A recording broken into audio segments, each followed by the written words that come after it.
नाज़रीन, मैं हूं आपका मेज़बान डॉक्टर एहतिशाम चौधरी और हम इस वक्त मौजूद हैं डॉक्टर मनशाद अली साहब के पास, जो टीएच की दुनियापुर में एज अ डेंटल सर्जन अपने फ़राइज़ अंजाम दे रहे हैं। आज हम इनसे जो आम बीमारियां हैं दांतों की, जो जिनका लोगों को नहीं पता या जिनकी वजूहात नहीं पता, हम उन पे इनके साथ तफसील से बात करेंगे और ये भी जानेंगे कि हम उनसे किस तरह से अपने आप को बचा सकते हैं और अगर किसी को वो बीमारी लाहिक हो जाती है तो उसको किस तरह से ट्रीट किया जा सकता है।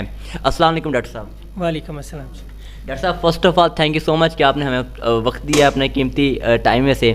तो डॉक्टर साहब, आप जो देखा गया है कि लोगों को ना मतलब अक्सर दांतों की जो मतलब है बीमारियां, इनका इल्म नहीं होता, अगर पता भी होता है फिर भी वो केयर नहीं करते। जिसमें जो कॉमन डिजीज़ देखी जाती है मतलब हर मतलब शख्स को होती है, वो है टीथ डके, जिसे दांतों का गलना सड़ना है। क्या होता है ये, इसकी क्या वजह होती है? देखें, जो टूथ डिके होता है ना, इसमें क्या होता है कि हमारे मुंह में बैक्टीरिया होते हैं जो है ना हमारा फूड जो हम लेते हैं कार्बोहाइड्रेट्स फॉर्म में, उसको यूज़ करते हैं, एसिड बनाते हैं जिससे डिके होता है।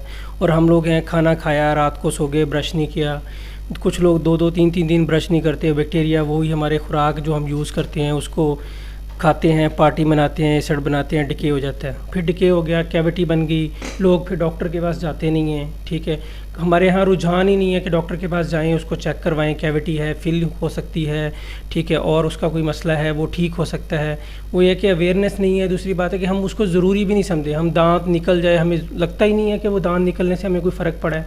उंगली टूट जाए किसी को, उसको बड़ी उसकी होती है, जी मेरी उंगली ज़ाया होगी, लेकिन दांत निकलवाने के लिए है कि ज़रा सा मसला हुआ नहीं है, गया जी उसको जी निकलवा देंगे, कुछ नहीं है। डिके जो है ना उसको प्रिवेंट किया जा सकता है, उसके बहुत सारे तरीक़ेकार हैं। हम अपनी डाइट को अच्छा कर सकते हैं, ठीक है, ऐसी डाइट लें जिसमें जो है ना ये बेकरी आइटम्स, चीनी, ये कैंडी, टॉफ़ियाँ ये कम से कम हो, ठीक है। प्रॉपर ब्रश करें दिन में 2 दफ़ा, रात को सोने से पहले, सुबह नाश्ते के बाद, ठीक है। उससे ये है कि हमारे ये सारी प्रिवेंट हो सकती हैं। अगर किसी को डिके हो गया, हर 6 माह में 1 दफ़ा डॉक्टर के पास आएँ, अपने पूरे दांतों का चेकअप कराएं। कोई कैविटी स्टार्ट हो रही है उसकी फिलिंग हो जाएगी, कोई जो है ना कहीं पे मसूड़ों का मसला हो रहा है वो उसको बता देंगे, उसको करेक्शन हो जाएगी। ये मसले हमारे काफ़ी हद तक हल हो सकते हैं, लेकिन उसके लिए है कि सेल्फ़ मोटिवेशन भी ज़रूरी है कि हम भी कोशिश करें। हम ख्याल करेंगे कि हमारे दांतों की केयर ज़रूरी है, हमें करनी है, तो मुमकिन है हर चीज़ का इलाज भी और परहेज़ भी। जैसा आपने बताया कि इसकी अगर डिके किसी को हो गया है, इसकी फीलिंग की जा सकती है, तो क्या फीलिंग से वो कम्प्लीटली रिकवर हो सकता है? जी बिल्कुल हो सकता है। फीलिंग की स्टेजेस होती हैं। अगर इनिशियल स्टेज पे आपको कोई मसला हुआ है, हम डॉक्टर के पास गए, फील हो जाता है। अगर उससे स्टेज एडवांस हो गई है, नीचे रूट में इन्फेक्शन हो गया है, फिर उसकी रूट कैनाल हो सकती है। मतलब हमारे निकलने से पहले तक काफ़ी हद तक पॉसिबल है कि हम उसको बचा सकते हैं, ठीक है। लेकिन यह है कि हम क्या आता है कि कभी दर्द हुआ, डॉक्टर के पास नहीं जाएंगे, किसी मेडिकल स्टोर पे जाएंगे, जाके दवाई दर्द की लेंगे, खा लेंगे। वो क्या है, डिके बढ़ता बढ़ता फिर वो दांत निकालने तक है, हम अपना एक टूथ ज़ाया कर लेते हैं। ऐसा क्या इसकी सबसे बड़ी सिम्टम है बज़ाहिर जो नज़र आए भी, हाँ अब इसका जो है टूथ डिके स्टार्ट हो गया, अब इनको प्रिकॉशन लेनी चाहिए या फिर चेकअप करवाना चाहिए? देखिए, उसमें यह है कि हमें अपने दांतों पे छोटे मोटे ये है कि ऐसे लगेगा कि जैसे काला हो गया है दांत, ठीक है, वहाँ कोई खाना फंसना शुरू होगा, किसी दांत में ठंडा गर्म इस तरह की फीलिंग्स आना शुरू होगी। पेन बहुत देर से आता है, फिर दर्द शुरू हो जाता है, दर्द के बाद फिर पस बनती है, फिर सारे बाकी इन्फेक्शन होना शुरू होता है। लेकिन इनिशियल स्टेज पे अगर वो टाइमली डायग्नोज हो जाए तो फिर वो मसला जो है ना वो प्रिवेंटेबल है। ठीक है डॉक्टर साहब, ये टूथ डिके क्या ये मूव कर सकता है टूवर्ड ओरल कैंसर?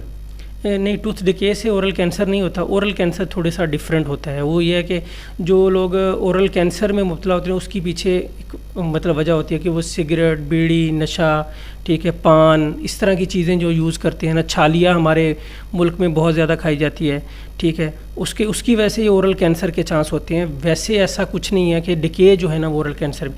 हाँ, ज़बान के कुछ कैंसर ऐसे हैं कि आपका कोई टूथ शार्प है, तीखा रह गया है, ऊपर से टूट गया है, कोई जड़ तीखी है, उसकी वजह से ज़ख़म हो के ज़बान की लैटरल साइड जो होती है, साइड वाली जो होती है ज़बान की किनारी, उस पर कैंसर हो सकता है। वो टूथ की वजह होती है उसकी कि वो शार्प हो, तीखा हो, फिर होता है। वरना जो है ना वो सिगरेट या इससे नशावर चीज़ें हैं, ये मुंह के कैंसर का बायस बनते हैं। अच्छा, इसके अलावा डॉक्टर साहब जो दांतों के एक कॉमन जो है बीमारी नज़र आती है जिसमें मतलब गम डिजीज़ जिसे कहते हैं, मसूड़ों का दर्द, इसकी क्या वजूहात हैं? देखें, जो मसूड़ों का जो होता है ना, मसूड़ों के मसले कैसे शुरू होते हैं, हमारे ना दांतों पे एक कुदरती लेयर बनती है जिसको हम प्लाक कहते हैं। उसको हम ना ब्रश से साफ़ कर सकते हैं। वो ये कि 24 سے 48 گھنٹوں کے دوران آپ نے ایک دفعہ بھی اچھا برش کر لیا نا تو وہ پلاک کی لیئر جو ہے نا وہ ریموو ہو جاتی ہے. وہ بالکل تھن سی لیئر ہوتی ہے, نرم سی ہوتی ہے, بالکل آسانی سے برش سے ریموو ہو جاتی ہے. اگر ہم اس کو صاف نہیں کرتے تو پھر وہ ایسا ایسا ڈارک ہوتی جاتی ہے اور تھک ہوتی جاتی ہے, جس کو ہم ٹاٹر کہتے ہیں, کلکولس کہتے ہیں, پتھر سا جم جاتا ہے, پیلا سا, کالا سا, سبز سے رنگ کا, اس طرح کا اس کی پریزنٹیشن ہوتی ہے. ٹھیک ہے, اس کو یہ ہے کہ ہم صاف خود سے نہیں کر سکتے, اس کے لیے آپ کو ڈاکٹر کی ضرورت پڑتی ہے, جس میں ایک پروسیجر ہوتا ہے اسکیلنگ اینڈ پالشنگ. وہ پتھر جو ہوتا ہے جب گمس پہ ہوتا ہے نا تھوڑی تھوڑی سوزش کرنا شروع کر دیتا ہے. سوزش کرتا ہے تو سوزش کی وجہ سے کیا ہوتا ہے کہ کبھی مسوڑوں سے خون نکل آئے گا, کوئی سخت چیز لائیں گے کبھی خون نکل آئے گا, کبھی انگلی ماریں گے منہ کے اندر خون نکل آئے گا. اس طرح کے مسئلے مسائل سے پریزنٹ کرتا ہے, اور پھر آہستہ آہستہ وہ دانتوں کے مسوڑوں کو کمزور کرتا کرتا ہڈی کو بھی کمزور کر دیتا ہے. اس کے بعد دانت ہلنا شروع ہو جاتے ہیں, وہ زیادہ ایڈوانس سٹیج ہو جاتی ہے مسوڑوں کی. ٹھیک ہے, یہ دونوں چیزیں پریونٹ کیسے ہو سکتی ہیں؟ اگر ہم ٹائم پہ برش کریں, رات کو سونے سے پہلے, صبح ناشتے کے بعد, ہمیں یہ روٹین اگر فالو کریں, ٹھیک ہے, اور ہمارا پیسٹ جو ہے اس کے اندر فلورائڈ ہو, ٹھیک ہے, تو اس سے ہم ٹوتھ ڈکے کو روک سکتے ہیں. صبح شام برش کریں تو اس کی وجہ سے ہمارے گمس کے ڈیزیزز کم ہو سکتی ہیں, اور اپنی خوراک کو اچھا رکھیں. اس سے یہ ہے کہ آپ کے کیوٹی لگنے کا عمل جو ہے نا پروسیس وہ کم ہو جاتا ہے یا رک جاتا ہے. ٹھیک ہے, اس کے بعد یہ کہ اگر اسکیلنگ پالشنگ ہے وہ آپ کو سال یا 2 سال میں ایک دفعہ ضرورت پڑتی ہے.